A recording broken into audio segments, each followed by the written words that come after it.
Bom dia, meus irmãos, que a graça e a paz de Cristo esteja com todos nós. Irmãos, eu estou muito feliz e estou muito em paz, porque o nosso Senhor Deus, o Todo-Poderoso, tem nos conduzido, tem nos direcionado a fazermos a obra dele. Eu tenho certeza que você também está tranquilo, que você também está em paz.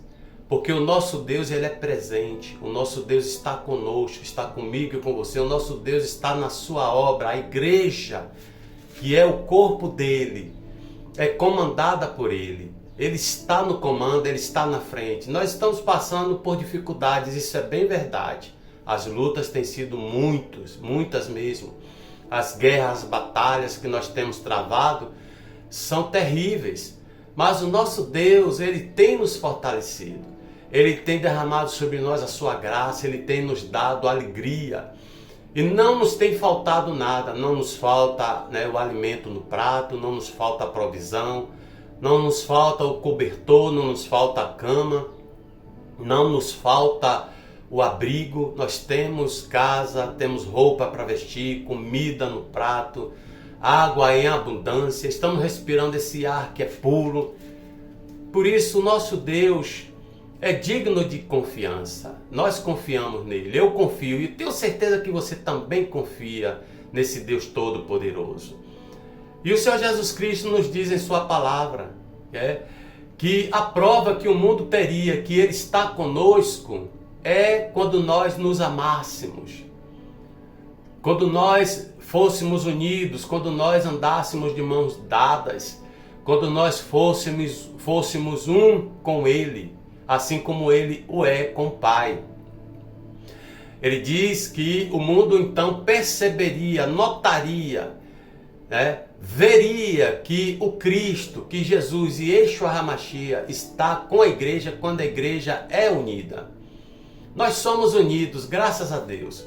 Somos pessoas com caráter e personalidades diferentes. Somos pessoas que pensam às vezes diferente.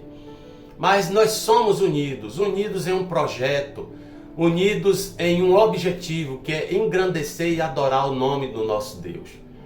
Unidos em um alvo que é o crescimento da igreja, do corpo de Cristo. Unidos em um objetivo que é povoar o céu e saquear o inferno. Jesus Cristo está conosco. Ainda que nós venhamos a divergir em alguns pontos, ainda que nós venhamos a ser humanos, em algumas vezes sermos até contundentes, o Senhor Jesus Cristo, ele mostra que está conosco, está comigo e com você. Por isso, não desanime, não se entristeça, não deixe que o maligno injete no seu coração ressentimento, ódio, mágoa, porque é assim mesmo, nós somos corpo. E no corpo tem vários membros com várias funções.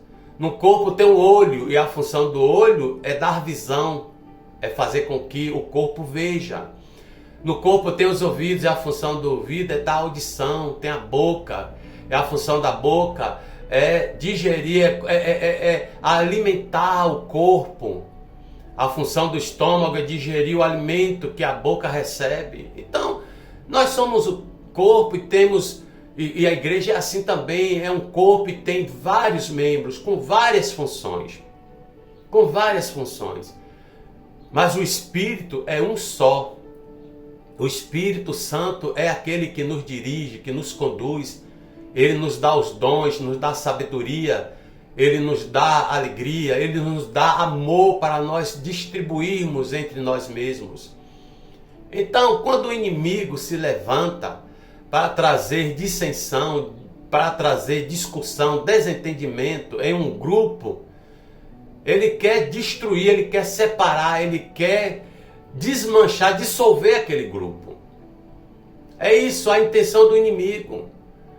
A intenção do inimigo é destruir. Ele veio destruir o que Deus havia, porque ele não gosta, ele tem ódio do que Deus fez. Ele veio tentar destruir o que Deus havia construído, edificado. Mas o Senhor Jesus Cristo nos prometeu que a porta do inferno, as portas, aliás, no plural, as portas do inferno não prevalecerão contra a igreja. E não vai prevalecer mesmo. Ainda que sejamos fracos, ainda que sejamos indignos, pecadores, mortais, mas o Espírito Santo, ele é forte, ele é glorioso, ele é puro, ele é todo poderoso e ele está no nosso meio, ele está conosco. Eu vou deixar aqui para você, né, alguns versículos das Sagradas Escrituras, que está no livro de Atos, capítulo 2. Eu já fiz até pregações baseados nesse texto. A partir do versículo 42, a Bíblia vai dizer o seguinte: e perseveravam na doutrina dos apóstolos e na comunhão, no partir do pão e nas orações. É isso que nós temos que fazer, perseverar. Perseverar como? Na comunhão. Nós temos que ser perseverantes na nossa união, na nossa unidade. Nós temos que estar unidos em um só objetivo, em um só projeto, que é dar crescimento ao reino de Deus aqui na terra. Deus conta comigo e com você. Então a igreja primitiva, ela se espalhou pelo mundo afora, não foi porque teve paz, não foi porque teve riqueza, foi debaixo de muita perseguição, debaixo de muito martírio, mas a Bíblia está dizendo que eles perseveravam, apesar dessas coisas, na união, na comunhão. Como? No partir do pão, ou seja, eles estavam tão unidos, eles eram tão unidos que eles se sentavam para fazer suas refeições juntos. Eles estavam sempre unidos em grupos de oração. Nós precisamos de grupos de oração. Precisamos voltar a essa prática de oração em grupo. Porque a Bíblia diz que eles perseveravam na doutrina dos apóstolos, naquilo que Jesus Cristo passou para os apóstolos passaram para eles. A doutrina sadia, santa, imutável, né? A respeito do Evangelho, da vinda, morte e ressurreição de Cristo e da sua volta. Então a igreja primitiva, eles perseveravam nessa doutrina e não deixavam se abalar por nada. Ainda que se levantasse o inferno todo para martirizá-los, para persegui-los, assassiná-los, para maltratá-los, eles estavam unidos e faziam suas refeições juntos e oravam juntos, né? E aí diz no versículo 43, em cada alma havia temor e muitos prodígios e sinais eram feitos por intermédio dos apóstolos, da liderança da igreja. Todos os que creram estavam juntos e tinham tudo em comum, vendiam suas propriedades e bens, distribuindo o produto entre todos. À medida que alguém tinha necessidade, eles faziam isso aqui nesse contexto, porque eles esperavam Jesus para eles aqui, ali naquele momento. Eles esperavam que assim como Cristo foi recebido no céu, ele voltaria, foi a promessa que o anjo fez. Mas eles esperavam para os dias dele. Por isso, se eu sei que Jesus vai vir amanhã, às 9 horas da manhã, para que eu vou me apegar a dinheiro, a casa, a bens materiais? Nós temos que viver nessa expectativa. Jesus Cristo virá amanhã. E não nos apegarmos às coisas do mundo, não nos apegarmos a dinheiro, não nos apegarmos aos bens materiais. E nem tampouco também ficarmos ansiosos demais, preocupados, com medo. Nós temos que ter a mesma atitude que a igreja primitiva tinha. Eles esperavam que Cristo viesse nos dias dele. Nós também temos que esperar Jesus vir nos nossos dias. Não podemos dormir, relaxar. Não podemos pensar que está longe a volta do nosso mestre. Está perto. As trombetas estão tocando aí, irmãos. Todas essas tragédias que estão envolvendo o planeta Terra são as trombetas de Deus, são os cálices de Deus sendo derramados sobre a terra. Será que você não vê e nem percebe? O Senhor nosso Deus, ele não mente, nem se arrepende. A palavra se cumpre, né? E diariamente perseveravam unânimes no templo, partiam pão de casa em casa e tomavam suas refeições com alegria e singeleza de coração, louvando a Deus e contando com a simpatia de todo o povo. Porque o povo simpatizava com a igreja, porque via na igreja o amor. O povo tinha a igreja em autoestima, porque eles enxergavam que ali no meio daquele povo tinha amor, tinha união. Eles eram unidos em volta de um propósito, de pregar o evangelho. Ainda que debaixo de chicotes, ainda a despeito de todas as perseguições, né? Louvando a Deus e contando com a simpatia do povo. Hoje, em alguns lugares, quando falamos que somos evangélicos, crentes, as pessoas torcem o bico, as pessoas não acreditam, não existe mais aquele respeito para com o crente. Por quê? Porque a igreja está em um período de desunião. A igreja está num período de muito falso evangelho sendo espalhado por aí. E é por isso, meus amados, é por isso que não temos a simpatia do povo. É por isso que muitas vezes nós somos até achincalhados, não temos respeito das pessoas, porque está havendo, né, desunião no nosso meio, está havendo discórdia no nosso meio. Nós não podemos, nós temos que ser, irmãos, nós temos que procurar ter os nossos corações puros. Fazemos a oração que Davi fez.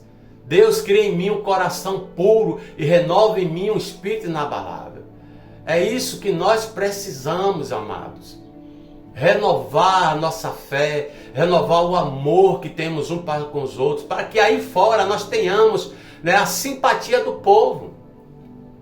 Hoje as pessoas são resistentes a ir para a igreja, porque elas pensam, eles lá não se unem, não se amam, eles lá vivem um postando vídeo contra o outro, um denunciando o pecado do outro, um fazendo fofoca um do outro, não concordam. Eu vou para a igreja, para quê? É isso que eles estão pensando hoje em dia. É isso que aí fora, né, a opinião do povo aí fora a nosso respeito. Mas na igreja primitiva era diferente. Né? Ele louvava a Deus e contava com a simpatia de todo o povo. Quem não gostava dos crentes, da igreja cristã, quem não gostava do caminho, eram aqueles em status de liderança, eram os sacerdotes, fariseus, né?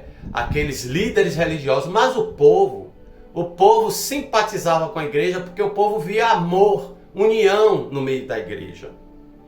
E aí preste atenção, por que as igrejas não estão crescendo, as igrejas que pregam a verdadeira doutrina, o verdadeiro evangelho? Por quê? Porque não há união. Mas olha aqui, eu vou voltar a falar, a citar para você, o versículo 47, louvando a Deus e contando com a simpatia do povo. Enquanto isso, acrescentava-lhes o Senhor dia a dia os que iam sendo salvos. Por que Deus não está fazendo mais isso hoje? Porque para se converter uma alma dentro de uma igreja hoje é muito demorado. Reflita sobre isso. Eu conto com você. Eu conto com a sua presença, a sua força, a sua jovialidade. Eu conto com a sua garra e conto muito mais. Eu conto com o seu amor para com Deus e para com a obra de Deus. E vamos seguir adiante unidos. Não vamos deixar que o inimigo semeie discórdia no nosso meio. Um abraço para vocês. Fique com Deus. Que a graça, a paz e o amor de Deus esteja com cada um de nós. Amém? Até a próxima.